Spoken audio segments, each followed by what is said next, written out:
9, 8, 7, 6, 5, 4, 3, 2, 1.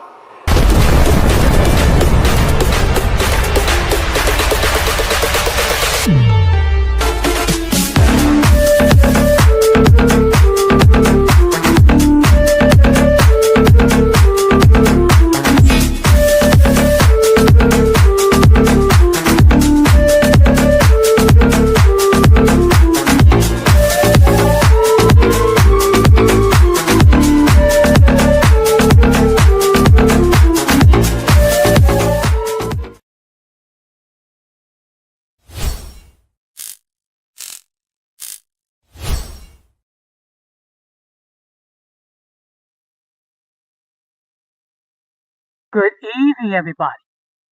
Welcome to another episode of Latina Diaspora.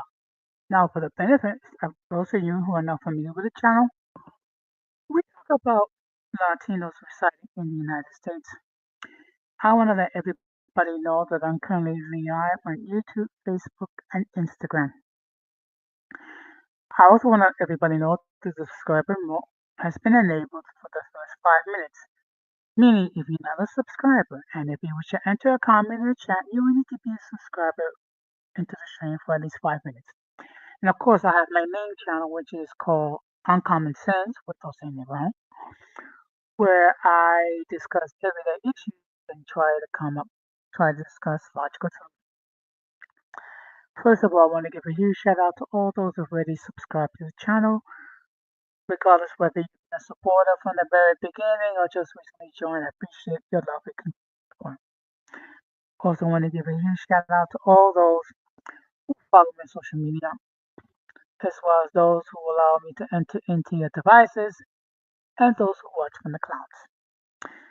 So what I'm going to ask you to do, if you have not done so already, I'm going to ask you to please subscribe, like, and set the bell notification to all. So therefore, whenever I do put up content, you will have the opportunity to catch it live or catch it on the playback. So as you can see by the thumbnail, I'm talking about the churches of Cuba, basically some of the customs and traditions that happen in this wonderful island. Before we get into the main topic, we're going to have another episode of In My Words.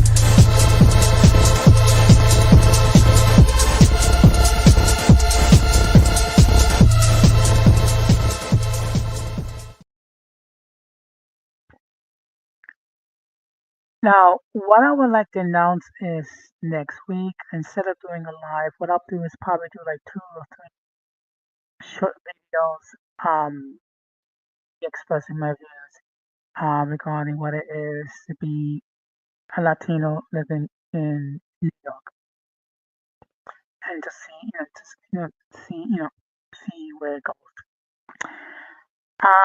One thing I came across a video today. Actually, it's kind of sad when you think about it. About a young lady who has taken to become a food and basically, how can I say this and keep it relatively clean? Basically, engage in intercourse for money. Now, earlier in the video, she indicated that unfortunately, of being covered, so to speak, basically someone forced himself on her and engaged in intercourse. Okay. Now, this video is kind of sad because she took the situation and relaying the fact that she sacrificed her body in order to get money, and now she's having regrets. Also, she indicated her desire for women. Unfortunately, she was not equipped with those skills that you needed in order to be, to be able to maintain a living without resorting to in adult, and it's sad when you think about it. Okay, let me make this perfectly clear. I in no way or shape or form condone prostitution. I've said this many times, and I will continue to say it. However, it's many people into this for many. Some of them with a delusion that they're going to make a whole bunch of money without thinking about the consequences involved. Others have been are victims of human trafficking, particularly those who enter into this field, you know, at a relatively young age, definitely the teenage. But the problem is when women engage in this kind of activity, all for the sake of getting money.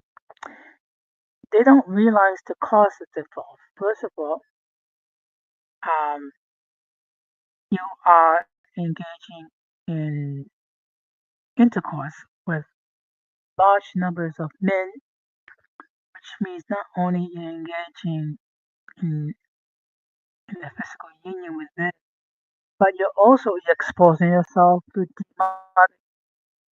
First of all, we don't know why demonic is male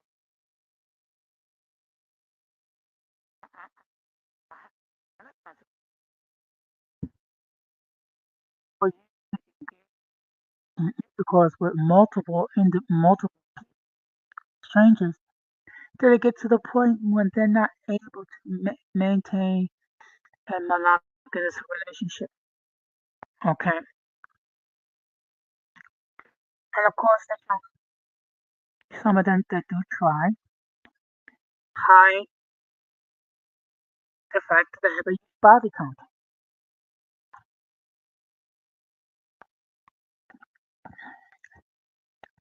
and then some of them actually get insulted when they ask questions asking them their body count. Now, I never, most women are not going to be number one, and if they do say the number, usually you have to multiply.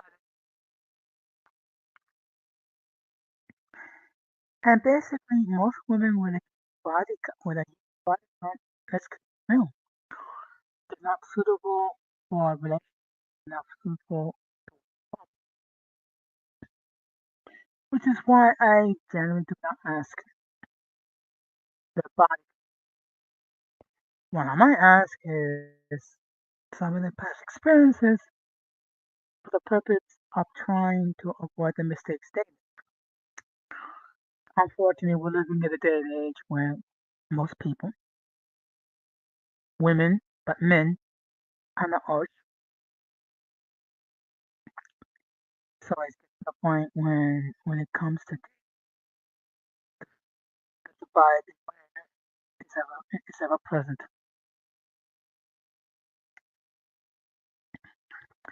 And unfortunately, many people are taught honest things when it comes to dating. And as a result, of the dating is called very messy because people are not being truthful. And if they're not being also, there are unrealistic expectations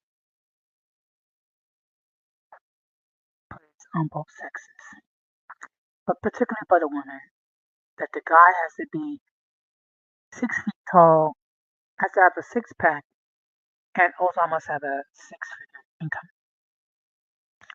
Realistically speaking, most men, even the men that are college educated, the average salary is maybe about 40 or 50,000 a year.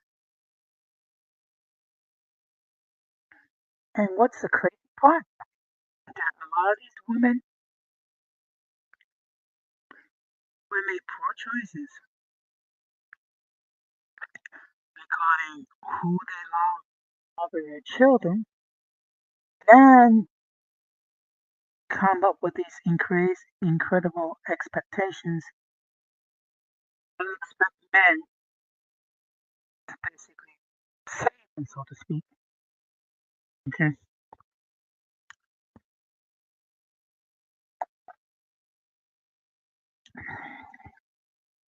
Nowadays, many men are single moms for multiple reasons. Now, being a single mom per se is not a big thing, and it's basically something that's a case by case situation. And many women become single moms for multiple reasons. So my advice is try to be mindful, try to keep your expectations realistic. With that being said, we're going to get into the main topic.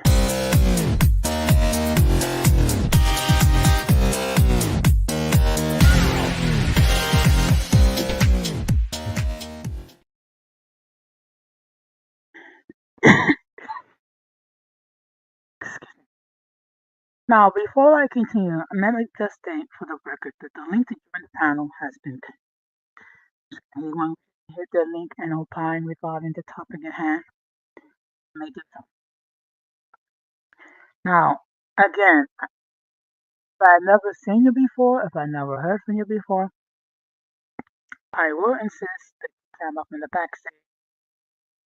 Make sure that you're not the type of person that's going to try to flash anything inappropriate, which will cause the people of YouTube to take down the stream. Once I see you are not going to do that and you're going to act like a mature, responsible adult, you'll be allowed on the panel. So whether you choose to cam up or not cam up, that's something I'm going to leave at your discretion. Okay. With that being said, I'm going to share my information. I'm probably going to stay long, maybe another half hour or so. We shall see. Okay, let me just check and see.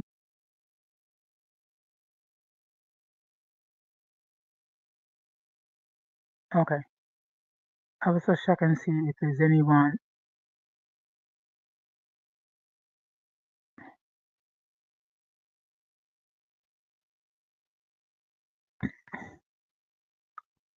Just give me a moment.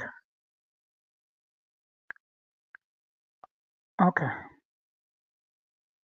so now I'm going to share my screen.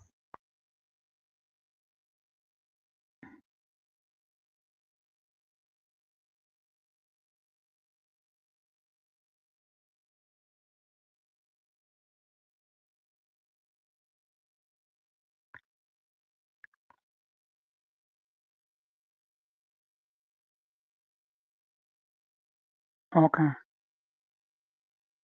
Oh,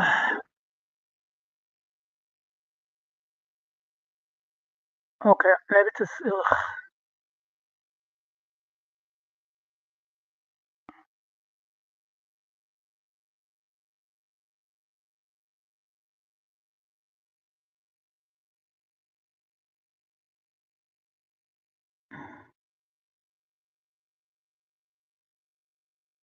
Okay, I'm just having some difficulty.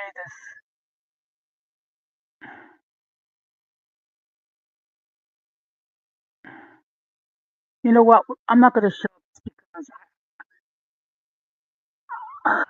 Just give me a moment.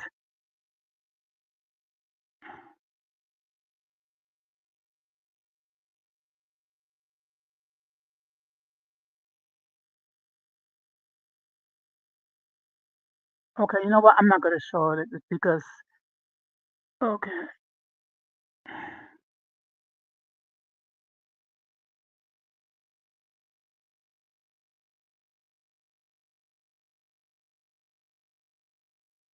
Okay, let's try another image. It says that for some reason Okay.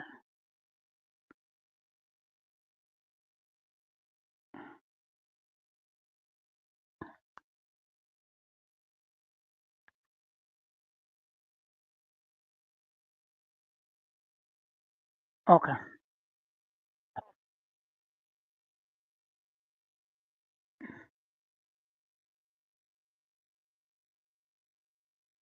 Okay.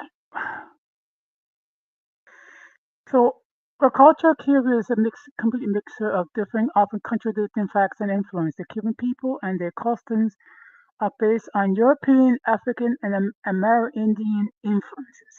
Okay, like most of Latin America, that come, is a mix of the indigenous peoples, Spain, Africa.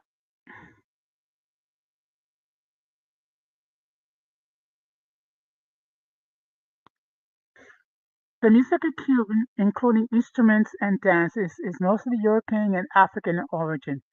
Most forms of present day are Creole fusions and mixtures of the two styles, with very few remains of the original native tradition. Fernando Ortiz, the first great Cuban folklorist, described Cuban musical innovations as arising from the interplay, transculturalization between African slaves settled on large sugarcane plantations and Spanish and Canadian islanders who grew tobacco on small farms. The African slaves and their descendants reconstructed a large number of percussion instruments and corresponding rhythms. The main instrument of contribution to Spanish music was the guitar and the tradition of musical notation and techniques of musical composition. African beliefs and practices are mostly influenced by Cuban's music. Polyrhythmic percussion is an inherent part of African life and music, as melody is a part of European music. Also, in African tradition, percussion is always joined into song and dance and to a particular social setting. It is not simply entertainment added to life, it's life itself. As a result of the meeting of the European and African cultures, is that most Cuban people are creolized.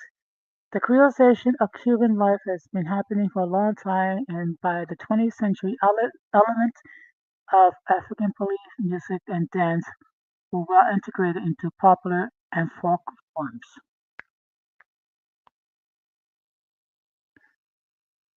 The roots of most African Cuban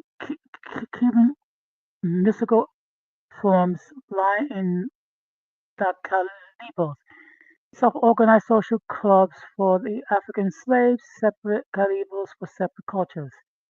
The Caribos were formed mainly from four groups: the Yoruba, the Lucami in Cuba, the Congolese, Palo in Cuba, the Homi, the Fan or Alara. Other cultures were undoubtedly present, but as smaller numbers, and they did not leave such a distinctive presence. At the same time, African religions were transmitted to generations throughout Cuba, Haiti, and other islands in Pacific. These religions, which have a similar and identical structure, were known as Lukami or regular folk chap, as they were derived from the Yoruba Palo from Central Africa, Urdu from Haiti, and so on. The term Santeria was first introduced to account for the way African spirits were joined to Catholic saints. The substitute of people both baptized and initiated were so generally members of both groups. By the 20th century, elements of Santeria music had appeared in popular and folk forms.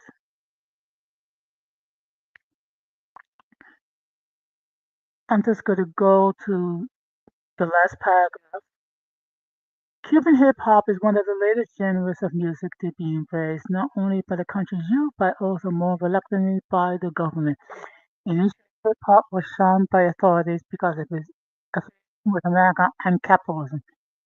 As more Cuban youth put their own energy and style into music and hip hop, eventually became more acceptable. The Cuban government now sees rap music as long considered the music of African imperialism, a road map to the hearts and minds of the younger generation, in one opinion.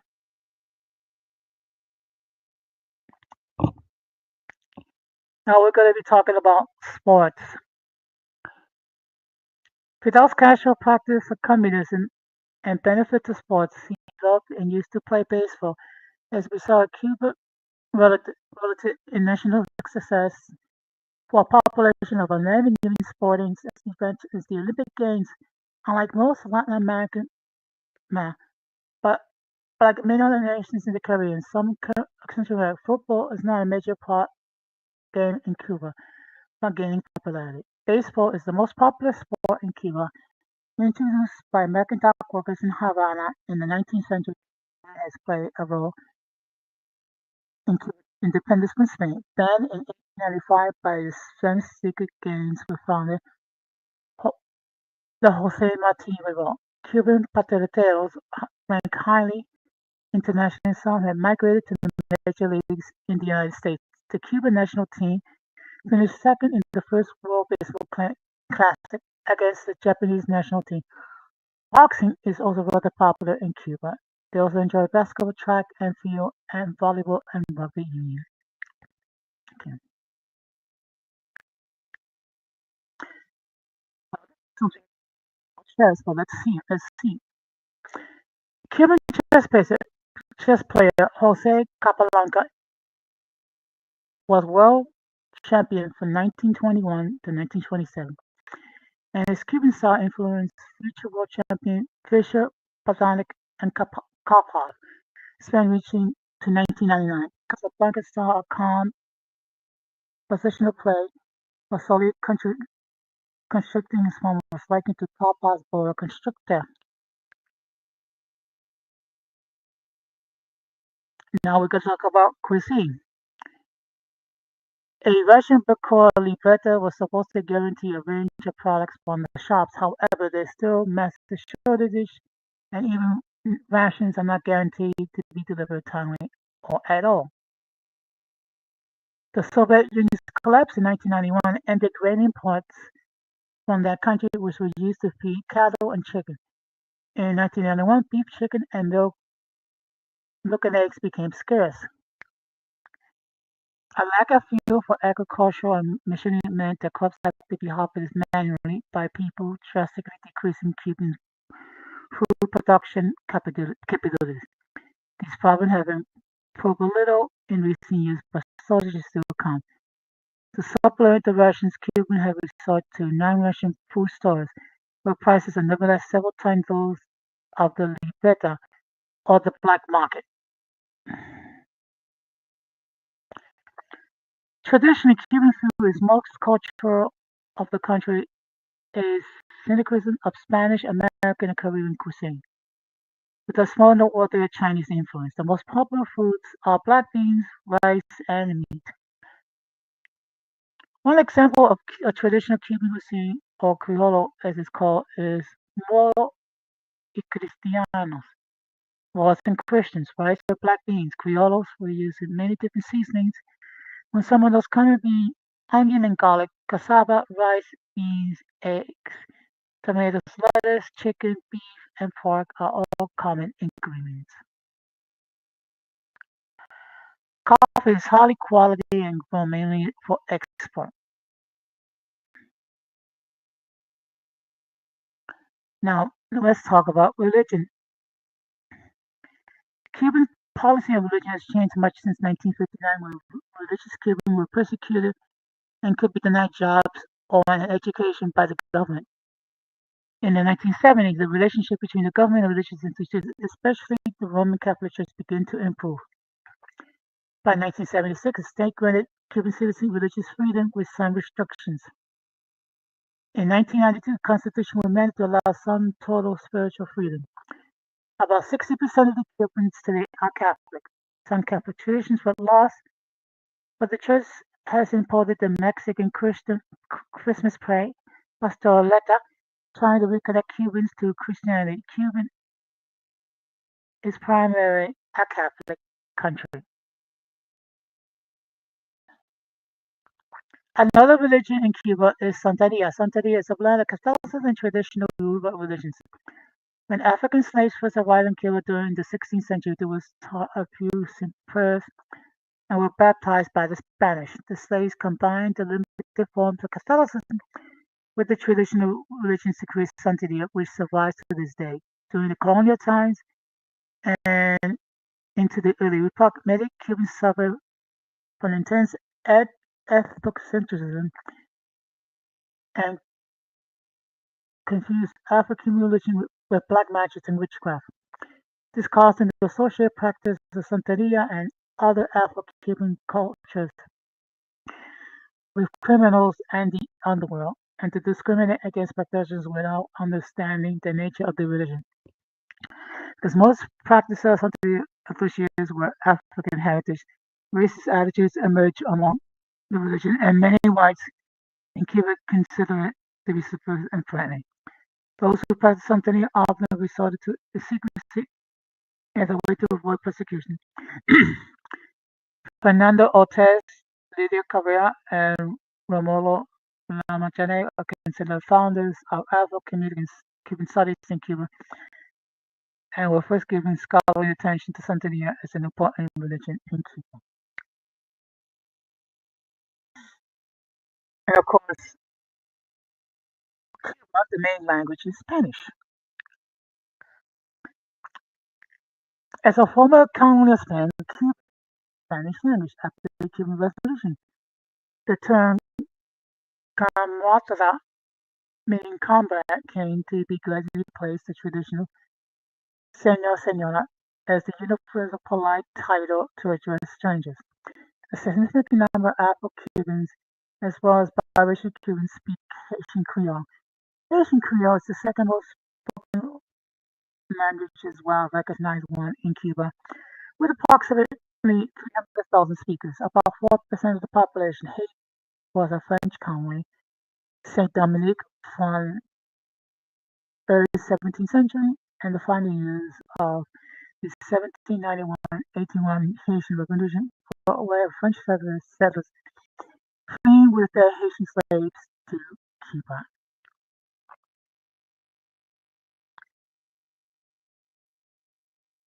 Now we're talking about when speaking to the elderly strangers, Cubans speak more formally as a sign of respect. They shake hands upon greeting someone and farewell them. Most often exchange friendly hugs, abrazos.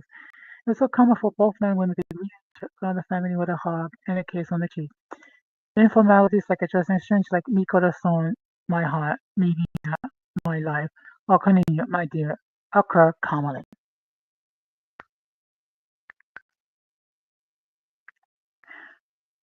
Now we're going to be talking about Cuban family life. The revolution of 1959 sparked a turning point in Cuban family by promoting women's equality. New laws and policies resulted in women being educated, employed, and increased civil human rights. Cuban revolutionists thought and promoted class equality rather than gender equality. But women still benefit indirectly from social changes because Cubans, like many Latin Americans, tend to live together as a nuclear family. Grandparents often provide childcare for women in the household who work outside the home or attend school. The maternal law the working women in Cuba, whereas in 1955, 30% of the workforce were women. By 1989, the number had risen to 38.7% of the workforce in Cuba. In addition, the Family Code of 1975, especially Article 26 of the code, called women and men to be taking equal responsibility for domestic labor and childcare. Measures of divorce, children's rights, adoption, and maternal property were addressed in the new law, as were the division of family responsibility, rights for marriage partners, and share household tasks. However, there's still personal obligations that women tend to assume with marriage, such as maternal rights, which are known of Cuban traditional societies. Despite progressive measures imposed by law, some traditions remain intact, and new forms of Cuban family took time to develop.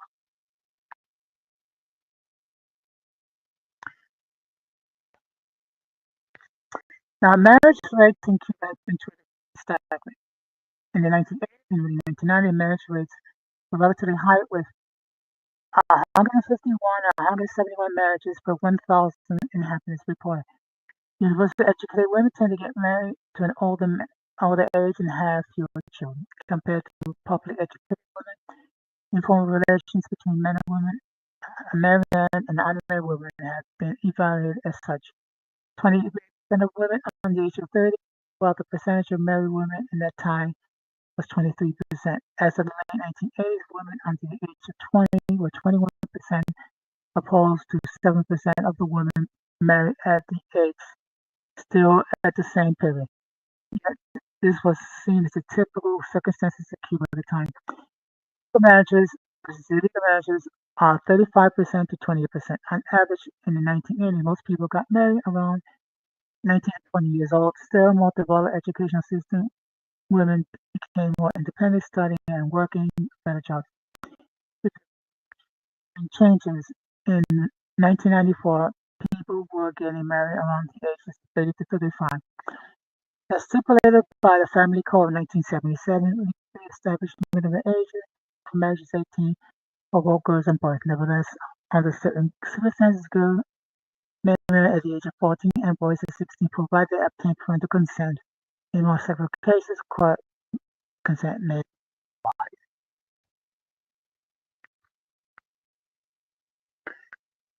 Now, I'm not going to. Now, divorce has been a growing issue in Cuba. When the Cuban Revolution in 1959 occurred, divorce rates were starting to be observed for the first time. Compared by the information about different time periods in Cuba, in 1960 it was 0.1%, 0.3%. In 1980 it was 0.35%. In 1990, 0.41%. In 1991, 0.51%. In 1992. This contained the fact that Cubans are moving away from Catholic Church, and therefore divorce was no longer a social stigma as it long been in the past. Also, when the economy started picking up again in 1998, the divorce rate returned to the rate of 1990 of 0.35%, and as of 2002, 0.354%. The divorce rate skyrocketed in 1991 and 1999 to the point of collapse, and almost instantaneously we saw a succession of the USSR. The import-export dropped about 80%. Petroleum was in Russia seized, and this did not rebuild economically until 2000, when the agricultural growth started to pick up. However, Cuba hit rock bottom in 1991, only after the secession of the USSR. This was during the special period of Cuba, which put additional strain on marriages and split families apart for economic reasons.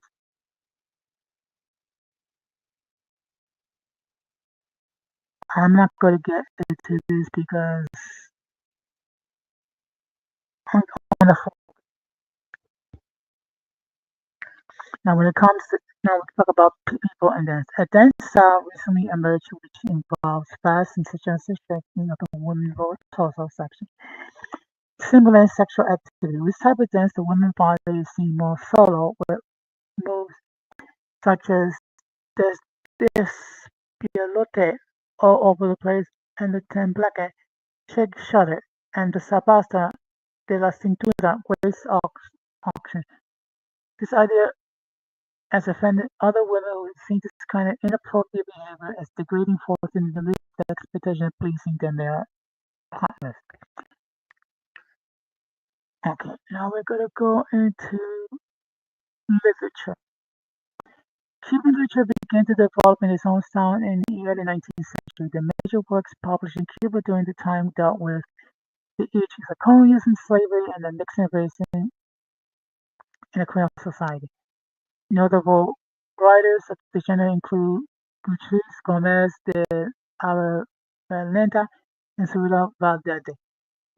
Novel Celeste Valdez was a landmark. Following the abolition of slavery in 1886, the focus on Cuban literature shifted to themes of independence and freedom, exemplified by Jose Marti, who led the Modernista movement in Latin American literature. The poet Nicolas Guillon, famous motivos de son focus on interplay between the races. Others like Dulce Maria Loya, Jose Maria, and Alejo Carpentier dealt with more personal improvisation.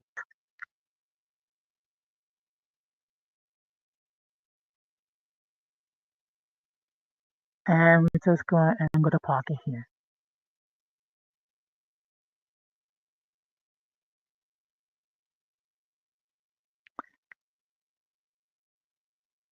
Of course, there's more in this.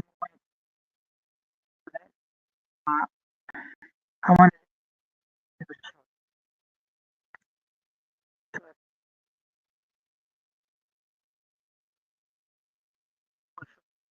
things of that nature.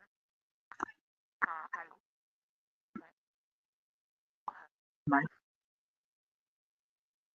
open discussion.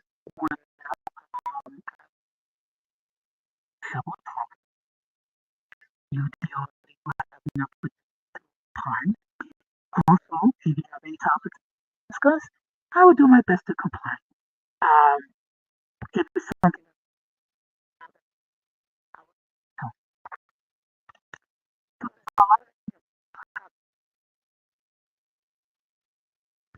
go on. As so, with this, please keep comments.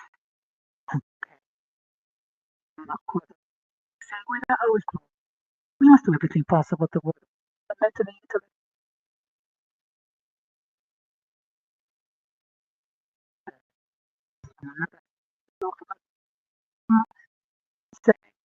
take care, stay blessed. Be strong.